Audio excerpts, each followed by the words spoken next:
காலை விடியல் பொழுது குறிக்கோள் நோக்கம் கேளீர் உறவினர் சுதந்திரம் விடுதலை செம்மை சிறப்பு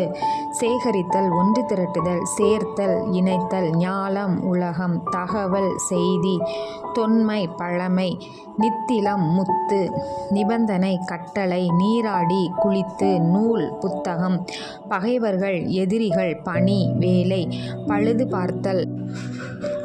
பழுது பார்த்தல் சரி செய்தல் பேரொளி மிகுந்த ஒளி பொலிவு சிறப்பு பொழியும் பெய்யும் மிக்கார் அறிவில் மேம்பட்டவர் மௌனம் அமைதி வளமை